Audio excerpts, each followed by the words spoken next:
In the popular imagination, the death of British industry was set in motion by Margaret Thatcher and the Conservative governments of the 1980s. This sad decline is best embodied by cities like Birmingham. Once described as the best-run city in the world, the city's council declared bankruptcy in September 2023 after decades of mismanagement. Birmingham once produced cars, weapons, coins and jewellery, the city of 1,000 trades. Today, Birmingham has the highest unemployment rate of any local authority in Great Britain.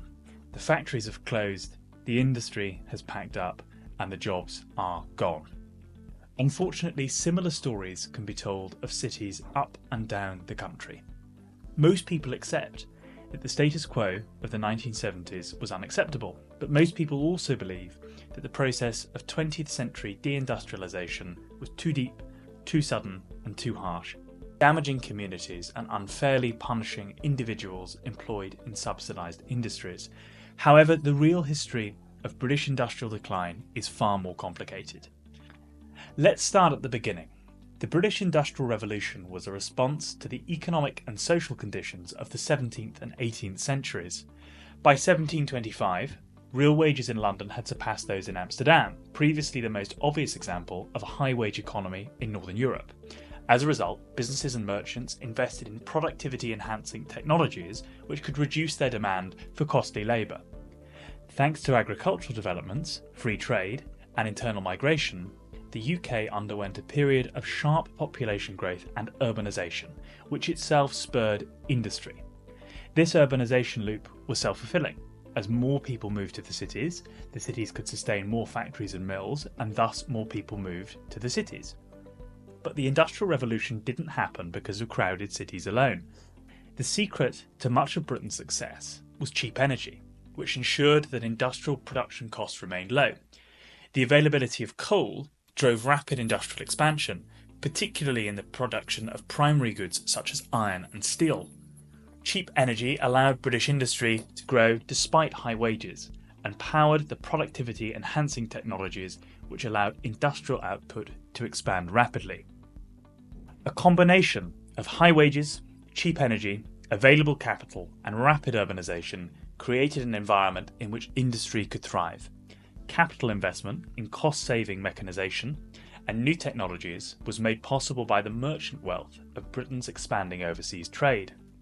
By the late 18th century, Britain was significantly more industrialised than its neighbours. In the late 1780s, over 20,000 spinning jennies, a new form of textiles manufacturing machine, were in use in England, while just 900 were in use in neighbouring France. Successive British governments largely took a laissez-faire approach to this process of industrial growth.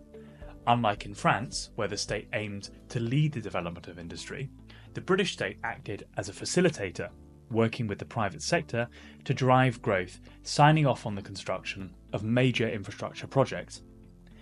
As a result of projects authorised between 1844 and 1846, a total of 6,220 miles of railway line were built. For comparison, the HS2 high-speed line between London and Birmingham comprises just 140 miles. Crucially, governments also did not try to direct industry towards established centres of economic activity. In fact, Britain's economic geography changed at an incredible pace in the 18th, 19th and 20th centuries. In 1622, a striking number of the country's largest cities were in the country's low-lying east. Great Yarmouth recorded as the 8th largest settlement in the country. This was because of Britain's continental wool trade. By the census of 1861, this picture was entirely different. While London had grown from some 350,000 people to a megacity of 2.8 million, Liverpool, Manchester, Birmingham and Leeds rounded out the top 5 settlements by population, despite none of these cities being in the top 5 at the 1662 census. Britain's industrialisation changed the country's economic geography, and governments made little effort to direct the population towards established centres of economic activity. People migrated internally to where the jobs were, and houses were constructed to accommodate them. But the boom years of the Industrial Revolution weren't going to last forever. Far from beginning in the late 20th century, Britain's relative industrial decline actually began in the late 19th. After the boom years of the mid-19th century, Britain's annual GDP per capita growth slumped to little more than 1% between 1873 and 1899, further slowing to just 0.84% to 1914. Total factor productivity growth fell by 2/3 between 1871 and 1914. By the early 20th century, industrial production was shifting to a system of vertically and horizontally integrated mass production, which suited countries like the United States, which were rich in mineral resources. Unlike Britain, the US had both abundant natural mineral wealth and almost boundless space, with reserves of petroleum, coal, iron and copper, which far outstripped those found in Britain. The Great Depression was particularly punishing for British heavy industry, as many countries shut up shop and stopped trading with the outside world. For export-oriented industries like coal and steel, this was a disaster. Britain's world trade fell by half between 1929 and 1933, while heavy industry production fell by 1/3. From the beginning of 1929 until the end of 1930, unemployment more than doubled, from 1 million to 2.5 million. But the effect of the Depression was uneven. The flagship industrial areas of the late Victorian era were hit hardest. For instance, in 1933, 30% of Glaswegians were unemployed due to a severe decline in Glasgow's shipbuilding industry. This severe industrial decline also provoked population decline, with cities across the north of England falling backwards from their early 20th century peaks. Liverpool's population reached its zenith at the census of 1931, with more than 846,000 people living in the city. By 1961, the city's population had fallen to 745,000. The South and the Midlands, meanwhile, even in areas which relied upon industry, fared better. Industrial expansion in these areas focused on new developing industries, such as household electrical products and automobiles. The relatively strong performance of industry in these areas was also powered by a house building boom, which expanded the size of the available labour force in London and the broader South East. Take Birmingham. Policy developments around the city's mid-20th century growth tell the story of British industrial policy in microcosm. As with other industrial centres, Birmingham grew rapidly, from just 8,000 people in 1700 to over 1 million in 1931. It was described by Harper's Magazine in the 1890s as the best governed city in the world, and by guidebooks of the 1930s as the cradle of England's industrial greatness. Between 1923 and 1937, the city's formal working population grew nearly twice as quickly as the country as a whole, powered almost entirely by domestic migration from other parts of the UK. The Greater Birmingham region was central to the Industrial Revolution, playing host to many of the period's key inventions, including Watt and Boulton's commercial steam engine. Even as other industrial centres in the north of England, South Wales and Scotland fell into decline during the Depression, Birmingham remained strong. The city's enduring success was partly driven by its adaptability and its embrace of new industries. It was also driven by the city's well-developed infrastructure, which included strong rail links to the rest of the country and a network of canals longer than that found in Venice. Nearby cities in the Midlands fared similarly. A 1936 report from the League of Nations identified Leicester as the second richest city in Europe, thanks to its diversified industrial base and its lack of dependence on primary export-oriented industries. Meanwhile, Coventry was the fastest growing city anywhere in Britain from 1950 to 1965. In the 1930s, nearly 2/5 of Coventry residents were from other parts of the country. In 1953, the city had an unemployment rate of just 0.8%.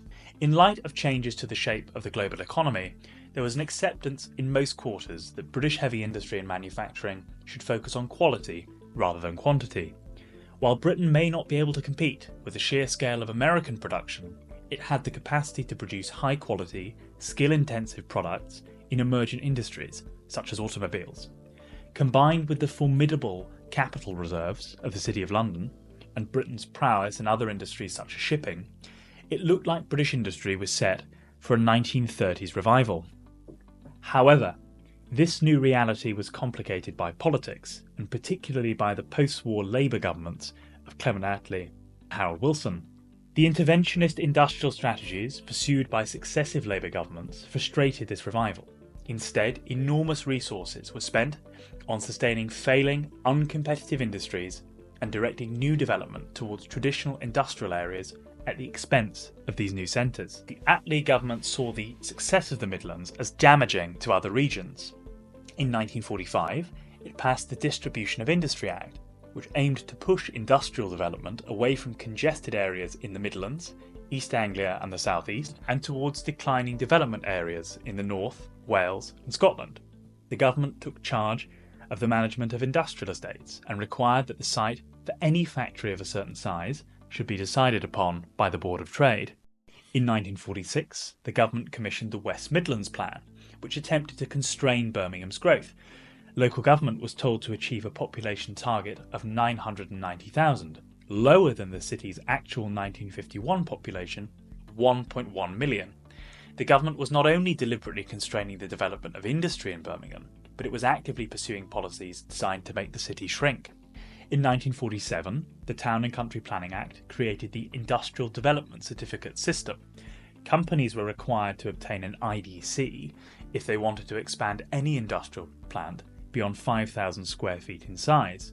It in essence nationalised new growth in the economy. All of these controls made it difficult to regenerate businesses or premises, or to add new factories altogether. The Midlands economy became less diverse, focusing heavily on the motor industry. In turn, this left the region vulnerable to the economic downturn of the 1980s.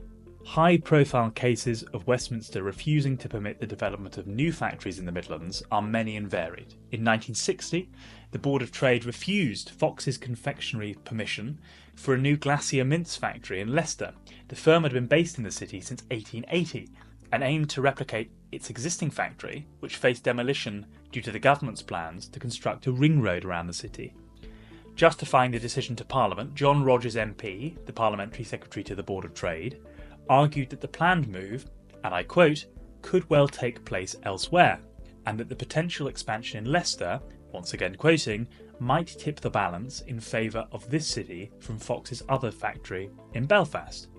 It is perhaps worth reiterating that Leicester was recorded as the second richest city in Europe in 1936. Today, its unemployment rate is nearly double the national average. Gross disposable household income is nearly 30% lower than the national average, and gross median weekly pay is nearly 20% lower than the national average. Foxes finally closed their operations in Leicester in 2019. In 1964, Harold Wilson's Labour government declared Birmingham's continued growth threatening and restricted the development of new office space in the city for almost 2 decades. In 1975, plans for the West Midlands Greenbelt were finalised, stifling the city's housing growth even further. As a result, the city was more vulnerable than it would otherwise have been to global economic shocks. While the city's economy began to struggle, the proposed solutions from the Labour Party's leadership all involved spending more public money to keep the broken system operating without reform. The economic liberalisation of the Thatcher years is often blamed for Birmingham's economic downturn, but this liberalisation process was made necessary by decades of policy which restricted industrial growth, propped up failing industries, and prevented the emergence of new industrial centres. Had businesses in the West Midlands been allowed to grow organically, Birmingham and its surrounding areas would have been more capable of responding to change. Instead, motivated by political, cultural, and ideological drivers, industrial strategy moved capital, labour, and growth elsewhere, leaving local economies dependent on subsidy and vulnerable to changing global conditions. Once the richest region in the UK, the West Midlands was destroyed by government planning. But the West Midlands is just one example. Without the government's artificial support for specific industries, local economies would undoubtedly have adapted and changed. Instead, inefficient industries were subsidised as muscular trade unions restricted any attempt to change the status quo. Even if new industry had not emerged organically in traditional industrial hubs, a flexible housing market would have enabled people to relocate areas of new growth in the Midlands, South East and East Anglia. The type and size of our industrial economy would undoubtedly have changed, but it would certainly have been more robust than it is today. Yes, British industry did shrink in the 1980s, but if it had been allowed to adapt, improve and emerge organically in the previous decades, it might have remained competitive. Industrial strategy advocates often look overseas for inspiration. They cherry-pick examples from Singapore and South Korea, while ignoring the failures of countries like Brazil and India. Germany is often singled out as an example of how Britain might have deindustrialised more gently. This ignores the fact that, while German industry was forced to compete on international markets, British industry was shielded from competition by interventionist industrial policies. The German post-war economic miracle, during which the country emerged as a leading goods manufacturer, was powered by the economic liberalism of figures like Ludwig Erhard. So what can the UK do to improve its industrial economy? Well, we can learn from the success of our own industrial revolution. Then as now, a successful British industrial economy relies on the provision of cheap energy and the reliable supply of resource inputs, such as minerals. Today, many of these inputs will need to be secured from abroad. Then as now, we must make it easy for our industrial economy to adapt, grow, and innovate through light-touch regulation and liberal planning rules. Then as now, a successful British industrial economy should not aim to compete with mass production centres such as China and the US. Instead, it should promote a high-quality, skill-intensive industrial economy, which focuses on quality rather than quantity. There can be no sustainable British industrial growth without reform of our broken planning system. Indeed, a large part of unpicking the UK's high energy prices would involve a revision of planning laws to allow energy infrastructure to be built more quickly and more cheaply. One of the main reasons for the high construction costs associated, for example, with nuclear power in Britain are the complex planning permission and regulatory compliance burdens imposed by the state. Even over the past decade, this burden has risen significantly. Sizewell C's planning application was more than 4 times as long as Hinkley Point C's, despite the two projects constituting a similar size and scale. The page count for Sizewell's environmental impact assessment was also significantly longer than Hinkley's, 44,260 pages compared to 31,401.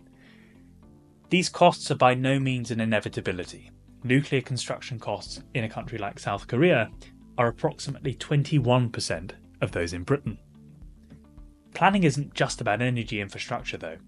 Planning delays and other compliance costs are a major cost sink for transport infrastructure projects such as railways, roads and urban transit systems, which could help to connect new industrial centres to one another. Planning restrictions often prevent the construction of new factories altogether, or drive up costs by gating permission behind reviews, surveys and compliance reports. Planning restrictions also prevent labour mobility, stopping the UK's economic geography from adapting to new market signals and thus preventing the kind of shift in population dynamic which made industrialisation possible in the first place. Government attempts to pick winners are also unlikely to succeed. Instead, policy should aim to create the conditions for organic industrial growth and celebrate its emergence wherever it arises. As a country, our housing market should be sufficiently elastic as to allow emergent industries to benefit from the workforce that they need. This means enabling people to move to growth areas, even if that leads to a reduction in the population of more traditional industrial hubs. If the UK is to have an industrial strategy, it must be informed by our history, but by real history, rather than rose-tinted nostalgia. Our history is one dominated by the failure of industrial strategy. We are best not to have one at all.